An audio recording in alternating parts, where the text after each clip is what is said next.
por todo esse carinho. Muito bem, quero compartilhar uma palavra com vocês que está em 2 Reis, no capítulo 7. Eu quero ler só esse versículo, 2 Reis 7, o versículo 1. Diz assim a palavra do Senhor: Eliseu respondeu: escute o que o Senhor diz. Amanhã, a esta hora, você poderá comprar em Samaria 3,5 kg do melhor trigo, ou 7 quilos de cevada, por 1 moeda de prata. Amanhã, a essas horas, você poderá comprar em Samaria 3,5 kg do melhor trigo, ou 7 quilos de cevada, por 1 moeda de prata. Curva a sua cabeça, eu quero orar por você. Espírito Santo querido, nós estamos diante, Senhor, da Tua poderosa palavra. Ó Deus, e nós clamamos, ó Deus, nessa noite, que o Senhor revele a Tua palavra no nosso coração. Sejam mais do que palavras humanas, ensino humano. Nós clamamos que o Senhor nos desafie, que o Senhor tire o véu, que o Senhor faça com cada um de nós o que o Senhor fez com a Lídia. Tua palavra diz que o Senhor abriu o coração de Lídia, para que ela compreendesse as coisas que Paulo dizia. E eu te peço, Senhor, que o Senhor abra o coração de cada um aqui, para que eles compreendam e pratiquem, ó Deus, as coisas que eu vou ministrar através da Tua palavra, em nome de Jesus. Como igreja, Senhor, nós declaramos contra a igreja: as portas do inferno não prevalecerão, e nós declaramos que para isso se manifestou o Filho de Deus, para destruir as obras do diabo. Portanto, toda obra de distração, todo passarinho que tenta roubar a semente plantada no coração, eu paraliso agora a ação deles na autoridade do nome de Jesus, e declaro que cada semente da palavra encontrará um coração fértil, um coração que produzirá a 100 por 1, pelo menos, em nome de Jesus, em nome de Jesus. Eu oro, Senhor, e te agradeço, amém, amém. Se você crê na sua oração, aplauda muito forte o nome de Jesus.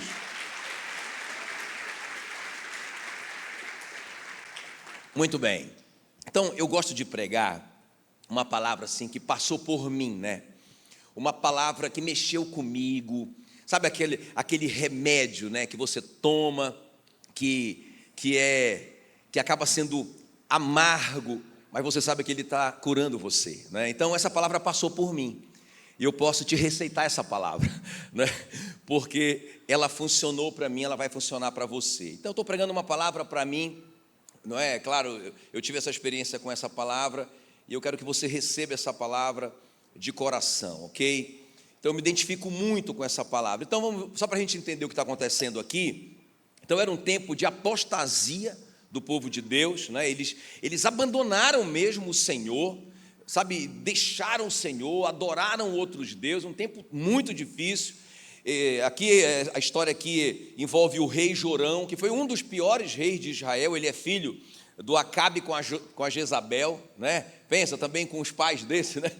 Então, realmente um tempo muito difícil, e por causa de tudo isso, por causa dessa vida de pecado que o povo estava levando, se afastando de Deus, sem oração, sem buscar o Senhor mesmo entregou o povo de Israel nas mãos da Síria. E por algum tempo, por alguns anos, eles foram sitiados, foram cercados pelo exército da Síria, um exército muito poderoso. E aquilo foi causando um estrago, né, na nação. Eles não podiam sair, foi acabando comida, água, eles foram começando a ficar desesperados, até o ponto, vocês já leram essa história com certeza, que 2 mães combinaram de comer seus próprios filhos. E aí, não só ficou no nível de combinar, a Bíblia diz então que realmente elas acabaram comendo uma criança. Está na sua Bíblia aí, em 2 Reis capítulo 6. E na hora de comer a outra, aquela mãe se desesperou, não entregou o filho para ser comido, quebrou o contrato, e aquele caso foi parar lá nas mãos do rei. E o rei, então, o rei Jorão, quando ele ouviu essa história, ele já encontrou o culpado é o pastor. O culpado é o pastor Eliseu, que está aqui em Israel, está aqui com a gente, e não trouxe uma palavra de Deus para nós. O culpado é ele. E ele levou mesmo uma comitiva para matar o profeta Eliseu. Só que quando ele chega ali com Eliseu, Eliseu libera essa palavra que eu li para vocês agora. Ele vai dizer para o rei de Israel o seguinte: amanhã a essas horas você poderá comprar em Samaria 3,5 quilos do melhor trigo, ou 7 quilos de cevada por uma moeda de prata. Um grande milagre. Ele, na verdade, ele anuncia um grande milagre, porque eles estavam pagando, aqui no capítulo 6, 80 ciclos de prata por uma cabeça de jumento que eles nem poderiam comer, porque era uma comida imunda, não é? O jumento. Eles não podiam comer isso, mas estavam comendo. Cabeça de jumento pagando 80 ciclos de prata. Estavam comendo esterco de pombo. Está na Bíblia. Eles pagavam 2 ciclos por esse esterco de pombo. E aí o profeta diz, né, Deus dá uma palavra para a nação, que amanhã por essas horas, tudo vai mudar. Vocês vão pagar uma moeda de prata só, em 3,5 quilos de trigo e 7 quilos de cevada.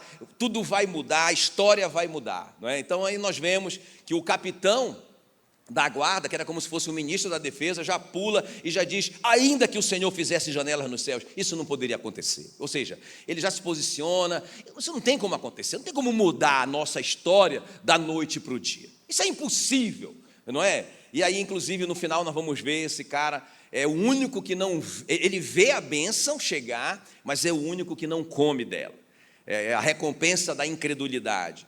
Mas o que eu quero conversar com vocês hoje à noite, que 4 homens leprosos, eles não tinham recursos, eram rejeitados pela sociedade, eles vão ser os heróis dessa história, não é? E eu quero compartilhar com vocês isso, foi isso que tocou no meu coração, isso que me marcou, né? Porque eu estava assim, igual, eu estava fazendo conta, né? Como que vai ser isso? Não é? Meu Deus, nós precisamos de um grande milagre, não é? E eu estava nessa crise, quando Deus me deu essa palavra. Então, ele me desafiou, você tem que ter as atitudes que ativam a promessa. Porque eu comecei a falar, Senhor, o Senhor me disse isso, o Senhor me prometeu aquilo outro, eu tenho essa promessa. Mas o Senhor falou assim, não basta só a gente ter uma promessa, nós precisamos ativar essa promessa. Quem está comigo aqui? Não é? Quando você recebe o cartão de crédito, seja físico ou seja eletronicamente, você precisa ativá-lo para ele funcionar. Então nós temos um monte de promessas. Deixa eu perguntar aqui, quem aqui tem pelo menos uma promessa que você crê que Deus falou com você? Não é? Agora, não adianta você só ter essa promessa.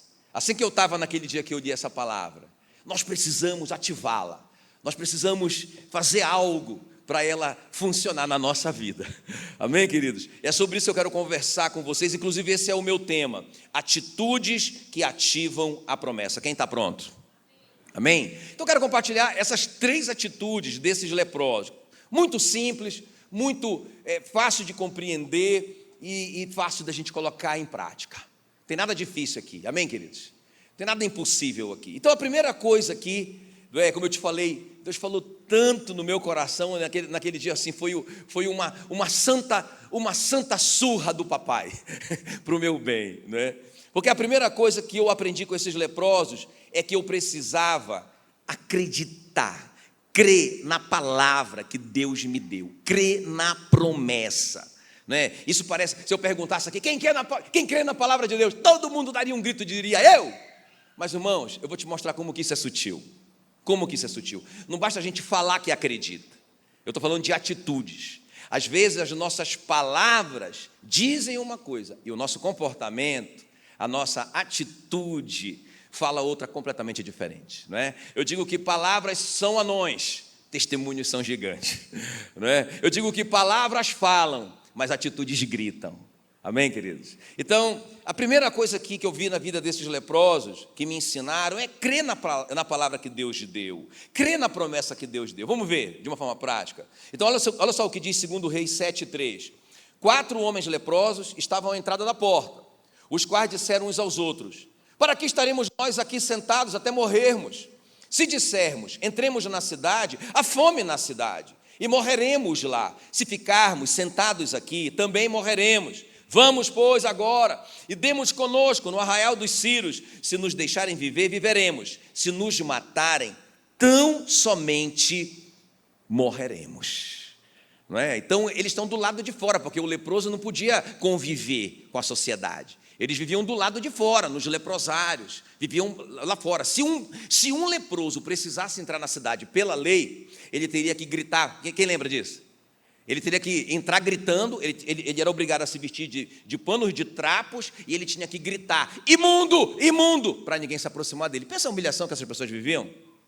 Então, esses caras estão ali fora, mas só que eles ouviram a promessa também. Eles ouviram, chegou lá a informação de que amanhã por essas horas, nós não vamos mais pagar 80 ciclos de prata numa cabeça de jumentos e 2 ciclos num copo de esterco de pomba. Nós nem vamos precisar disso, porque nós vamos comer o melhor trigo e a melhor cevada e vamos gastar só um real, não é? E aí eles falam um para o outro, amanhã é hoje, chegou. O dia da bênção é hoje. Vamos lá, não é? Vamos acreditar na promessa de Deus. Sabe, irmãos, nós temos que vencer a síndrome do capitão da guarda, porque se Deus disse, já era. Se Ele falou, está feito. Amém, queridos? E Deus falou, foi o que Deus falou, amanhã, por essas horas, a história de vocês vai mudar. Quem está comigo aqui? Amém? Tem algum crente aqui? Deixa eu ver. Amém? Agora, nós temos que agir de acordo com a palavra. E eles, então, creram naquela palavra, foram para cima. Agora, olha só, irmãos, a síndrome do capitão, né? Olha o que ele vai dizer, cuidado com isso, cuidado com isso. Olha o que o capitão vai dizer, segundo Reis 7:2, ainda que o Senhor fizesse janelas no céu, poderia acontecer isso? Disse o profeta, eis que tu verás com os teus olhos, porém disso não comerás. Irmãos, tem muito crente vendo o outro ser abençoado. Tem muito crente vendo a bênção chegar na família do outro, no casamento do outro, nos filhos do outro, mas ele não experimenta. Ele vai na igreja, ele ouve a palavra, ele diz que ele crê, mas as atitudes dele não condizem, não é, com o que ele diz. Entende? Então esse capitão da guarda é o cara que faz um monte de conta, não tem como. Como que vai acontecer da noite para o dia um negócio desse? É impossível, não vai dar. Sabe, irmãos, como eu te falei, isso falou muito comigo. Deus tem nos dado tantas promessas, tanta palavra. O que é que nós temos feito com isso? Nós temos, de fato, crido nessas promessas, nessa palavra de Deus? Ou nós temos vivido ansiosamente, angustiados, entristecidos, porque no fundo, nós não acreditamos no que Deus falou. Não é? Eu amo um versículo, é o versículo preferido da pastora Meila, que é Salmo 119, 162, que diz assim, alegro-me nas tuas promessas, como quem acha grandes despojos. O que era o despojo? Era a recompensa da guerra vencida. Eu venci a guerra, eu tenho o direito de levar os despojos. O que é a fé? A fé é eu me relacionar, olha só, eu me alegrar com a promessa, como se já fosse a vitória da guerra. Quem está comigo aqui? Então, irmão, na verdade, eu não deveria estar angustiado, eu não deveria estar entristecido, desacreditado, eu não deveria estar, sabe, eu deveria estar alegre, porque eu creio, se Deus falou, Ele falou, Ele não é homem para que minta, Ele não é filho do homem para que se arrependa do que Ele falou, tendo Ele prometido, Ele cumprirá. Amém, queridos? Então, eu tenho que me relacionar com a promessa como se fosse a vitória. Deus me falou? Já era, não é? Amém? Vocês estão comigo? Você que é você, quando fala para um filho uma coisa, você dá um jeito de cumprir, não é? E mesmo assim você falha, igual eu. Agora imagina Deus, se Ele vai falhar, se Ele disse, amanhã, por essas horas, imagina se Ele vai falhar, e o cara está lá questionando, fazendo conta, né? Então presta bem atenção, irmão, nós temos que pegar essas promessas, deixa eu te falar assim, por isso que eu te falei que é uma palavra prática, não é? Você tem que pegar essas promessas que Deus te deu e ficar orando essas promessas como se você já tivesse recebido a vitória. Por exemplo, nas suas finanças, olha uma promessa nas suas finanças, não é? Eu sei que aqui ninguém tem problema financeiro, mas eu vou falar assim mesmo, para você ajudar o seu vizinho, né? Então o Salmo 34, versículo 10, fala assim, ó, aos que buscam o Senhor. Deixa eu perguntar uma coisa, tem alguém aqui que busca o Senhor? Deixa eu ver aqui, cadê? Deixa eu ver. Uau. Então olha só a promessa, para você então, aos que buscam o Senhor, bem nenhum lhe faltará. Amém, querido? Tem algum bem faltando na sua vida? Você está buscando o Senhor, isso é uma promessa. Você tem que se alegrar com ela como se você já tivesse o despojo, né? Olha o que a Bíblia diz em Deuteronômio 8:18: o Senhor teu Deus te dá força para adquirir riqueza. Então não diga, não dou conta, não consigo. Ei, o Senhor te dá força para você adquirir riqueza. Isso aqui na sua vida financeira, irmão, tem um monte de promessa na nossa vida financeira. Nós temos que nos agarrar nela, tomar posse dela. Mas olha só, na vida dos filhos, né? Olha só, na vida dos filhos. Eu amo demais Isaías 54:13. Todos os teus filhos serão ensinados do Senhor, e será grande a paz dos teus filhos. Meu Deus, irmão, eu sinto vontade de chorar quando leio isso, né? Porque as pessoas pensam assim às vezes, né? Quando o filho é pequeno, aí dá trabalho. Quando cresce, aí pronto, acabou as preocupações. Irmão, eu vou te falar uma coisa, eu tenho que te dizer isso. As preocupações do pai crescem junto com o filho. Porque agora as preocupações são até mais sérias, né? São até mais sérias, porque envolve família, envolve um monte de coisa, não é? Mas, meu irmão, olha essa promessa que Deus nos deu: todos os teus filhos serão ensinados do Senhor. Não vai ficar ninguém para trás, irmão. Amém, queridos? E eles, olha, e será grande a paz dos teus filhos. Não vai ter filho, não, filho na desgraça, filho, não. Estão comigo? Meu Deus do céu. Eu amo também Isaías 65:23. Não trabalharão inutilmente. Você que já teve trabalho com filho ou está tendo, não trabalharão inutilmente. Seu trabalho não está sendo em vão, não. Nem terão filhos para calamidade, porque eles são a posteridade bendita do Senhor. Os seus filhos estarão com o Senhor. Esses dias a Meila, assim, né, tipo, preocupada com o filho, né, preocupada com o filho, e não sei o quê. E aí ela veio, porque a gente lê a Bíblia, aí separadamente, depois a gente tira um tempo de oração, e ela preocupada com o filho lá e tal. E aí naquele dia, coincidentemente, eu estava lendo Atos, não é? E aí eu compartilhei com ela: olha, amor, o que a Bíblia diz em Atos 2:39, pois para vós outra é a promessa, se referindo ao Espírito Santo que viria, que seria derramado sobre nós. Pois para vós outros, para vocês, é a promessa, para vocês e para os seus filhos. Eu disse: amor, os nossos filhos serão cheios do Espírito Santo. Agora deixa eu te falar uma coisa, como é que nós temos que, o que é crer? É a gente viver como se já tivesse recebido isso. A gente viver feliz, a gente viver acreditando, a gente ficar declarando a palavra sobre os nossos filhos, em vez da gente ficar falando maldição sobre os nossos filhos, não é? Ela não quer nada, não sei o quê, e falando: não, meu irmão, Deus não já disse? Ele já não disse? Por que eu vou ficar fazendo conta? Não, Senhor, mas eu acho que o Senhor não vai dar conta.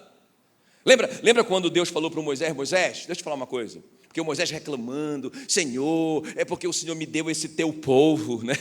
Esse teu povo problemático, agora está todo mundo reclamando que não tem comida. Senhor, como que o Senhor me coloca numa situação dessa? Deus fala para Moisés: reúne todo mundo, faz uma reunião solene aí, porque eu vou dar comida, carne, tá? Para todo mundo. Aí o Moisés faz igual o capitão da guarda. Por isso que eu digo que essa síndrome é sutil, né? Da gente fazer conta, da gente ficar questionando se Deus pode ou não pode, porque a gente faz a conta humanamente falando. Vocês estão comigo? Aí o Moisés fala assim: Senhor, o senhor está ligado que aproximadamente 1 milhão de pessoas, ele fala, 600 mil homens, fora mulheres e crianças. O senhor está ligado nisso? O senhor está ligado que a gente está longe do mar, que não tem como pegar peixe para todo mundo? O senhor está ligado que a gente não tem gado suficiente? O senhor está ligado que não vai dar? Aí a resposta de Deus: Moisés, você acha que a minha mão se encolheu, está do tamanho da sua? Ou seja, você acha que eu virei homem? Irmão, deixa eu te falar uma coisa, a gente está aqui agora, mas a gente está em cima dessa bola, que para nós é gigante, mas ela corresponde a menos do que 1% do tamanho do Sol. Você sabia disso? Essa bolinha está flutuando em torno dessa bolona pelos séculos dos séculos. Os cientistas dizem que se ela se aproximar 1 milímetro, não é 1 centímetro não, 1 milímetro, está todo mundo frito, mas frito de verdade. Vocês estão me entendendo? Ei, esse é o seu Deus, Será que a mão dele se encolheu, que ele não dá mais conta de cuidar de nós? Estão comigo? Agora, promessas, né, para a igreja, pastor Wellington, que vai assumir esse grande desafio aí, não é? Para todos nós como igreja, como líderes de célula, nós que estamos trabalhando para o Senhor. Irmão, eu estou orando, Senhor, olha a promessa que eu estou orando, porque olha o que a Bíblia diz em Ezequiel 36, 37, assim diz o Senhor: ainda nisto permitirei que eu seja solicitado pela casa de Israel, a igreja, que lhe multiplique eu os homens como rebanho.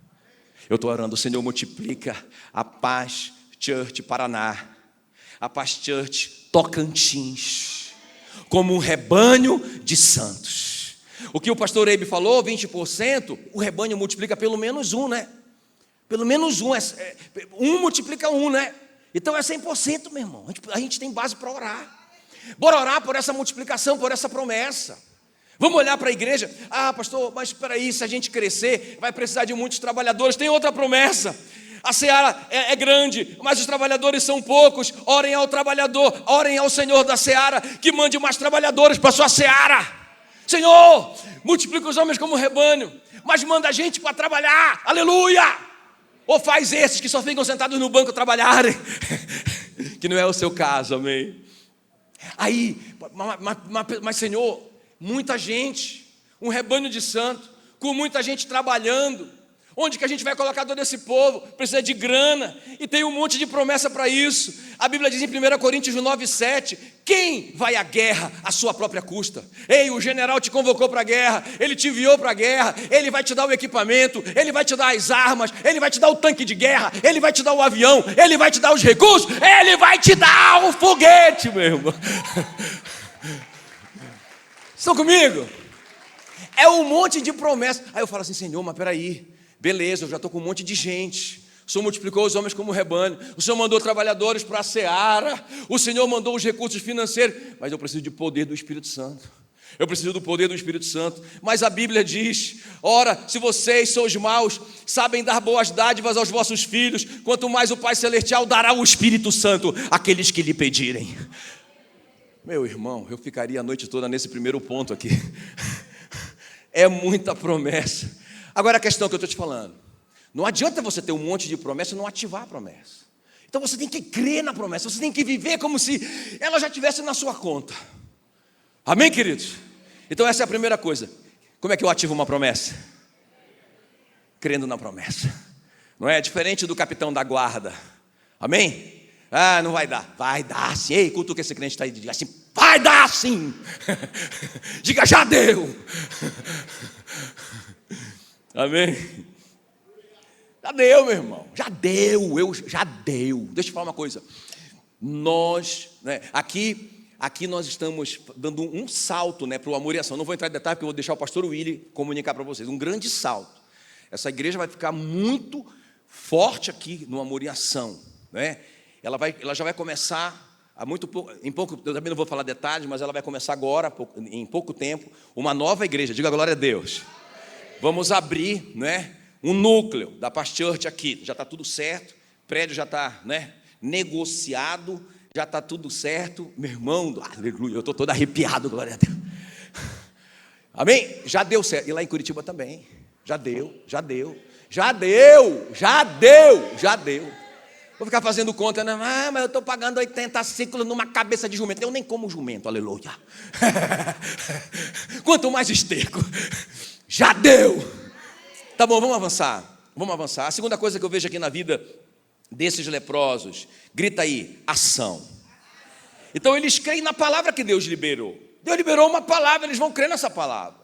Agora, a segunda coisa, não adianta só, eu tenho uma promessa, eu tenho uma palavra, eu preciso agir. Quem está comigo aqui? Então olha só o que diz, eu amo isso aqui, 2 Reis 7, versículo 5, levantaram-se ao anoitecer. Que horas eles se levantaram, os leprosos? Aguarda isso aí, importante.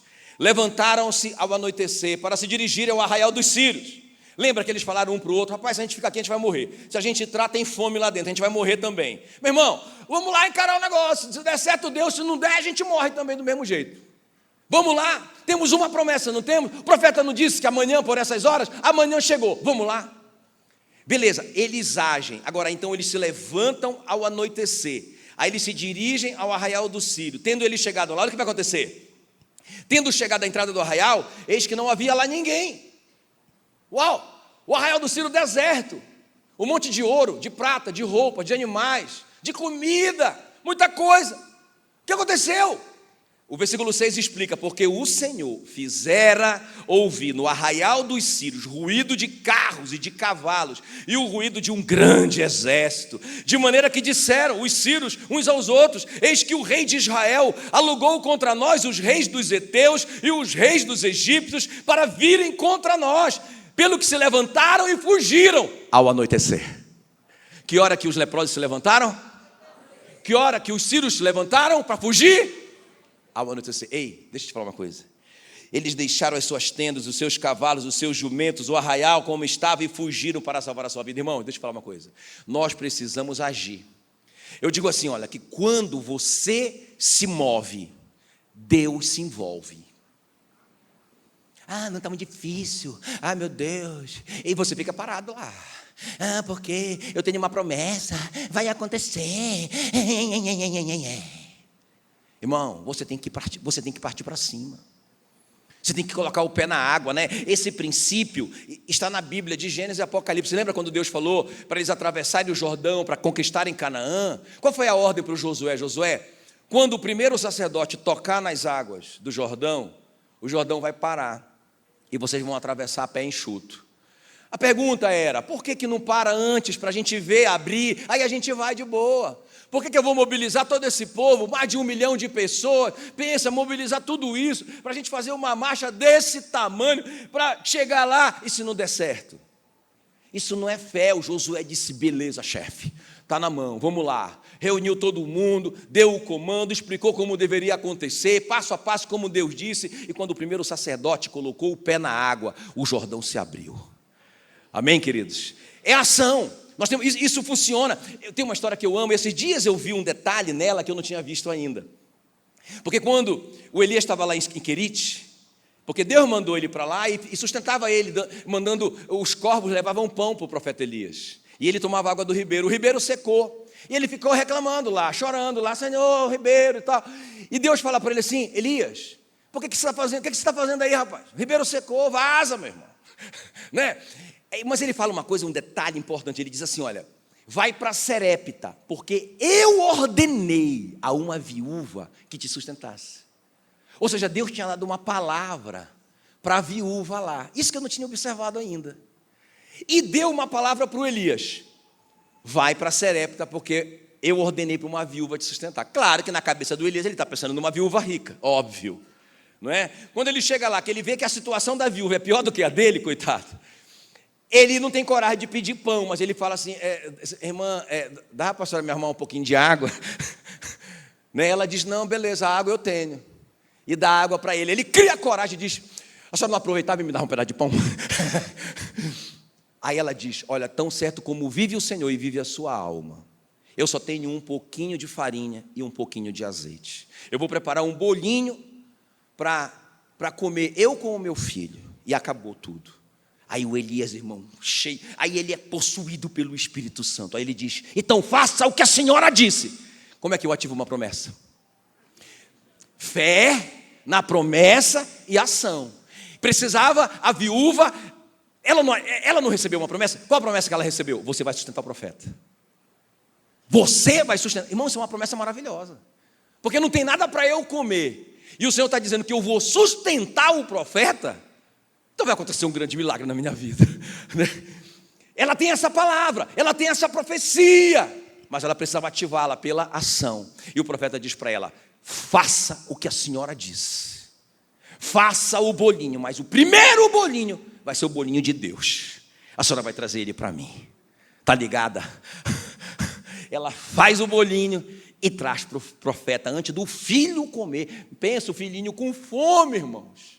O bichinho chorando. E ela dá primeiro para Deus a primícia, né?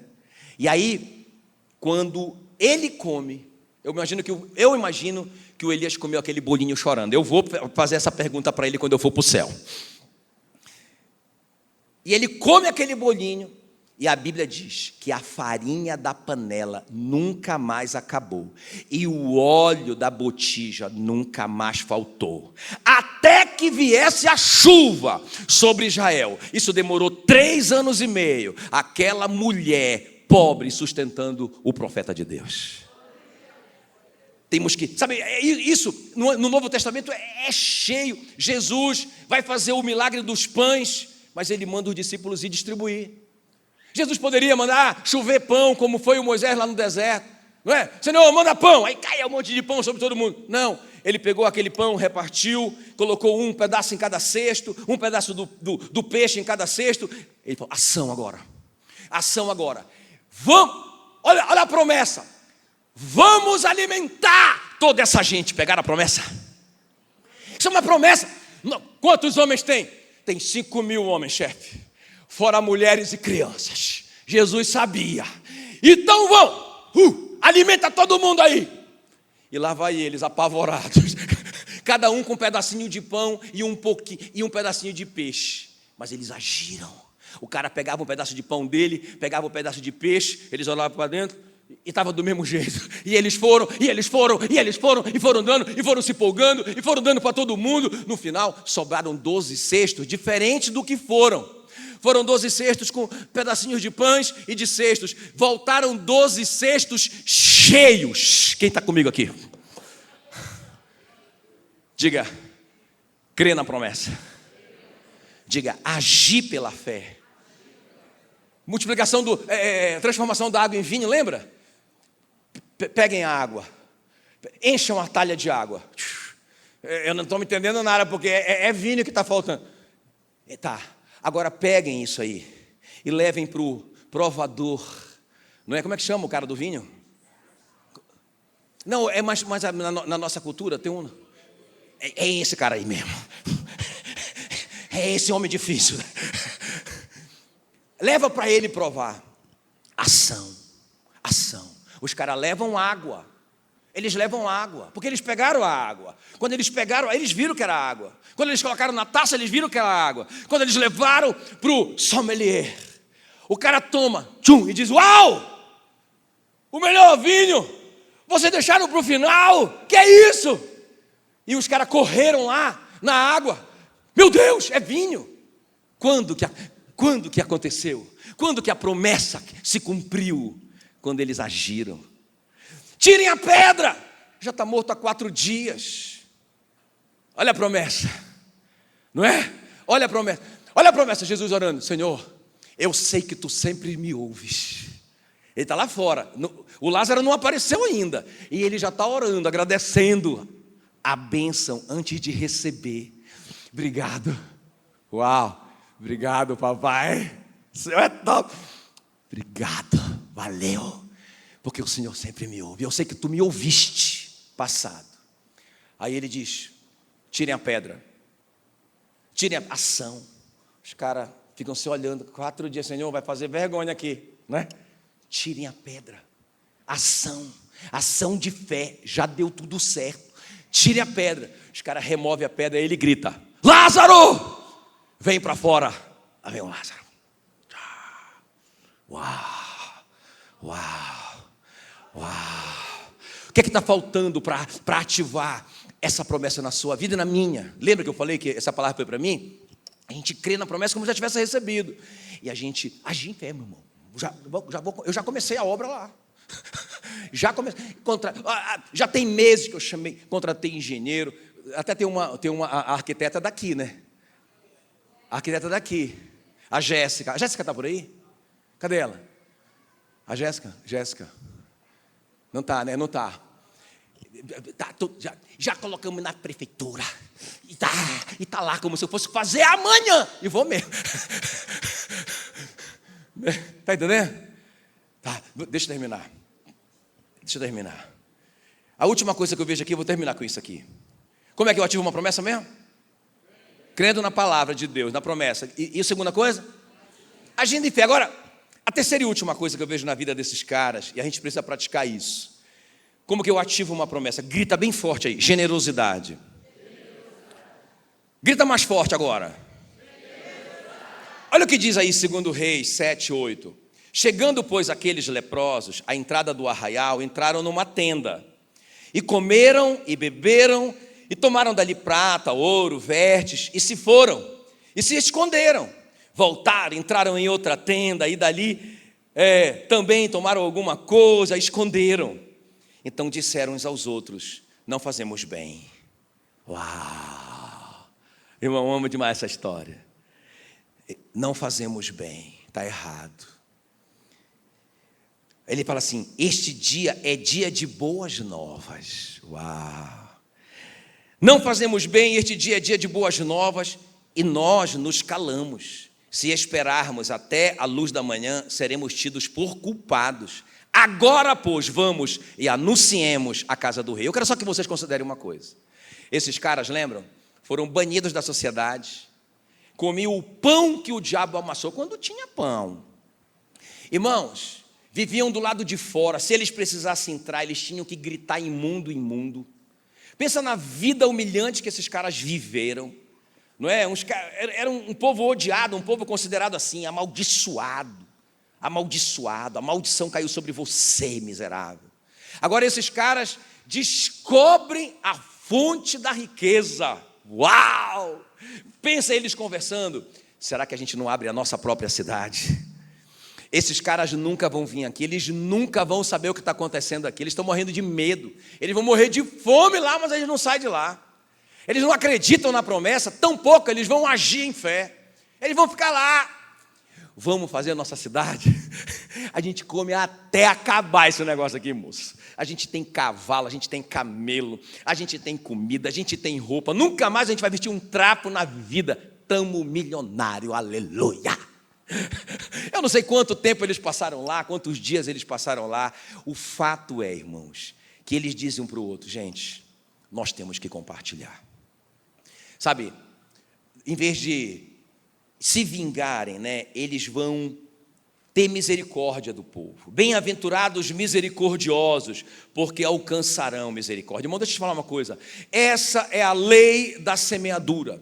O que você faz acontecer na vida do outro, Deus faz acontecer na sua vida. Bora repetir isso? O que é a lei da semeadura? O que eu faço acontecer na vida do outro. Bora gritar isso? O que eu faço acontecer na vida do outro, Deus faz acontecer na minha vida. As crises do outro é a sua terra para você plantar. Uau, uau. Fica de olho, dá uma olhadinha para o lado, vê se não tem alguém em crise. Sua terra. Sua terra. A Bíblia diz que de Deus não se zomba. Tudo aquilo que o homem semear, isto mesmo ele ceifará. Ninguém colhe sem semear, irmão.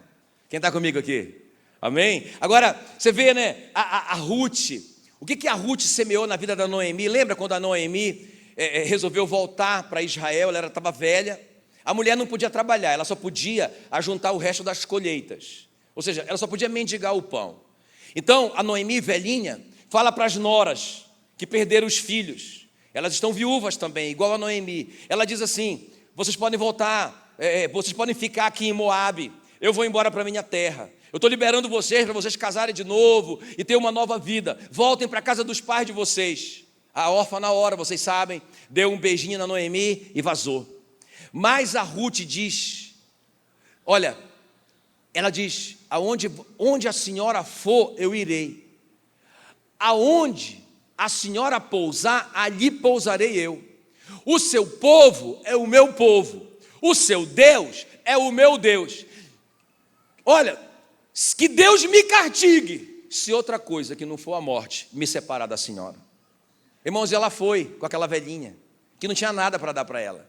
Ela cuidou da velhinha na viagem, elas chegaram em Israel. Quando chegou lá para colher a colheita lá, o resto da colheita, a Noemi não dava conta. Ela diz: eu vou, por mim e pela senhora. E ela, irmão, de graça ela fez isso, por misericórdia da velhinha. O que aconteceu? Nessa de colher ali o resto da plantação, ela entrou no campo de Boaz. Quando Boaz olhou para ela, o Boaz se apaixonou pela gata, queria casar com ela. E o Boaz, o homem mais rico ali de Judá, casou com essa moça, com uma moabita, que inclusive Deuteronômio 23, versículo 3, fala que os moabitas estão amaldiçoados até a 10ª geração, não entrarão na presença do Senhor. Está lá, ele estava debaixo de maldição, mas o Boaz casou com a menina, e essa menina veio a ser a bisavó do rei Davi. A Ruth está na genealogia do Messias, de Jesus, lá em Mateus capítulo 1. Por quê? Porque ela teve misericórdia de uma pessoa, porque ela semeou. Agora, eu quero falar uma coisa para vocês. Eu não quero falar sobre esse tipo de misericórdia, porque quando eu estava lendo isso e estudando isso, como eu te falei, né? Eu pensei isso, que, puxa vida, eu posso dar o pão para a pessoa, isso é muito bom, né? É isso que a gente vai fazer como igreja, né? Vai ser muito legal, a gente vai ajudar muita gente mesmo, de uma forma mais eficiente, a gente vai impactar a vida de muita gente nessa cidade. Agora, isso não é tudo, porque, irmãos, sabe, o maior bem que a gente pode fazer para uma pessoa é levar essa pessoa a ser salva. Porque se você só levar o pão, essa pessoa come, o pão acaba, e ela pode, um dia ela vai morrer mesmo. Agora, se você levar a salvação, você leva o pão da vida para ela. Sabe, então eu digo que a maior assistência social que nós podemos fazer como igreja é levar o evangelho para as pessoas.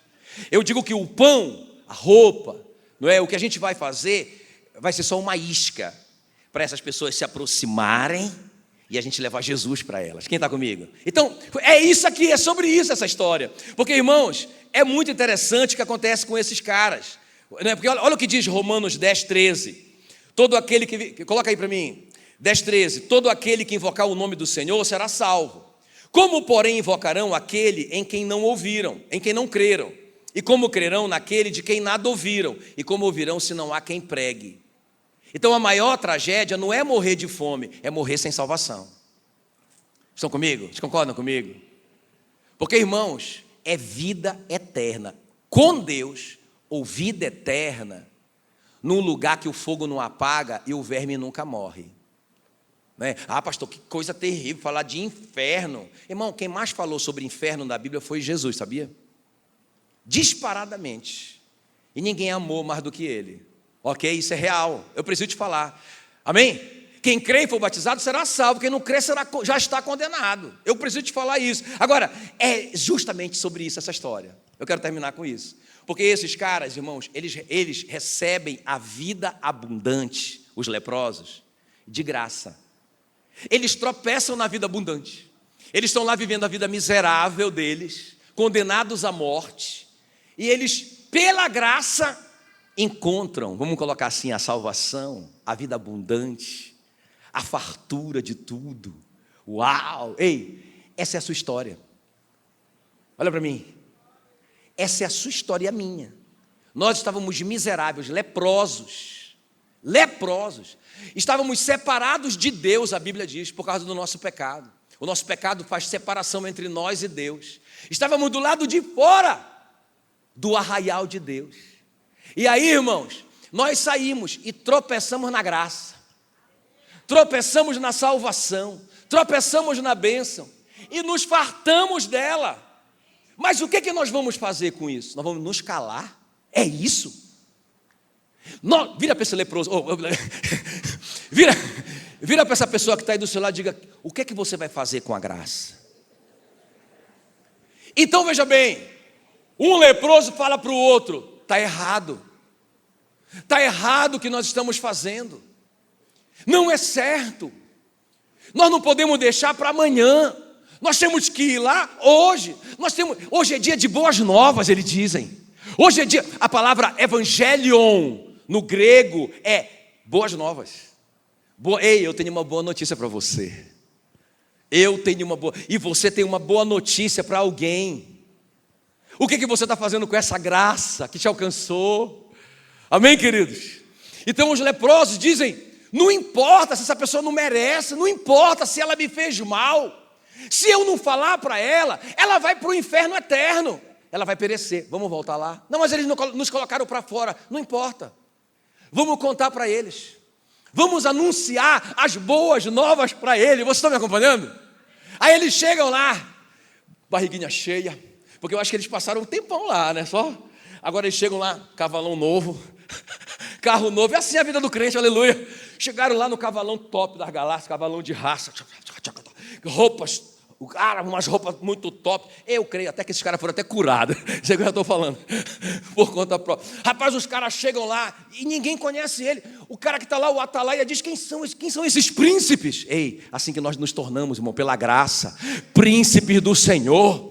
Sabe, e nós não merecíamos isso. A Bíblia diz que a salvação é de graça, mediante a fé. E até a fé que nós tivemos para ser salvos é um dom de Deus. Romanos 12 fala que a fé é um dom. 1 Coríntios 12 fala que a fé é um dom. A fé que você teve para você crer na salvação em Cristo, foi Deus que te deu, foi tudo de graça. Agora eles voltam e eles dizem pro atalaia: Pessoal, nós achamos a vida abundante.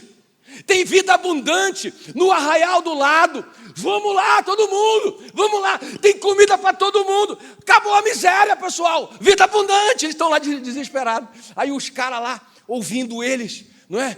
Quem são esses príncipes? E começam a anunciar dentro do arraial aqui, do lado de dentro do muro. E começam a contar aqui dentro. É assim o evangelho. Um vai contando para o outro. E eles começam a contar aqui. Aí o rei, olha o rei, o incrédulo, miserável, né? O espírito da miséria, fala assim: cuidado, isso é uma armadilha. Leia na sua Bíblia. Isso é uma armadilha. Eles colocaram essas comidas todas lá porque sabem que nós estamos esfameados. E aí quando nós chegarmos lá, eles vão aparecer e vão nos matar. Aparece um cara lá e diz assim: majestade, o que custa a gente tentar? A gente vai morrer mesmo, né? O senhor está ligado que vai morrer todo mundo de fome? O que custa o senhor mandar 5 cavalos lá com 5 cavaleiros para fazerem uma averiguação se é verdade ou não é? O rei apavorado manda 2, olha a incredulidade do cara. Não, vai só 2. E os caras foram lá e constataram: era de graça mesmo. Tinha salvação mesmo, tinha vida abundante mesmo, tinha nova vida mesmo, e eles voltaram contando para todo mundo. Você sabe o que aconteceu? Eu te falei no começo que toda essa história aconteceu por causa da apostasia, porque eles deixaram a Deus. Sabe o que acontece no final dessa história? Eles se convertem a Deus, eles voltam para Deus e declaram que só existe um Deus em Israel, é o nosso Deus. Teve uma salvação em massa ali. O único que não experimentou nem salvação e nem a vida abundante foi o incrédulo. A Bíblia diz: quem crê e for batizado será salvo, quem não crê está condenado. Quem você vai ser nessa história? Aqui que eu vim fazer isso aqui, eu vim te desafiar. Você vai ser a pessoa que vai crer na palavra. Ora, se a palavra de Deus está dizendo, lembra? Olha, a palavra estava dizendo: amanhã por essas horas, 3,5 kg de trigo, 7 quilos da melhor cevada, um ciclo. Se cumpriu a palavra. Ei, se Deus está dizendo a palavra dele há anos para você, desde quando eu era criança eu ouvi essa palavra: quem crê e for batizado será salvo, quem não crê está condenado. Jesus disse que o Espírito Santo tinha que vir, e quando ele viesse ele convenceria o mundo do pecado. Ele não disse dos pecados, mas ele disse do pecado. Qual é o pecado que nos tira do céu, que faz a gente perder a nossa salvação? É o pecado de não crer em Jesus. Ei, você que está aqui me ouvindo hoje, eu tenho uma boa nova para você. Eu sou um ex-leproso, sabia? Eu achei a graça na minha vida. Eu era um viciado, miserável, estava morrendo de lepra. Achei a salvação em Cristo. Não fiz nada para merecer isso. Eu recebi apesar de mim. E eu vim te contar. Eu vim te contar. Tem salvação em Jesus, tem vida eterna em Jesus, tem vida abundante em Jesus. O que é que você vai fazer com essa informação? O que é que você vai fazer com essa palavra? Você vai voltar para casa do jeito que você veio aqui, ou você vai entregar a sua vida a Jesus Cristo? Fique em pé no seu lugar.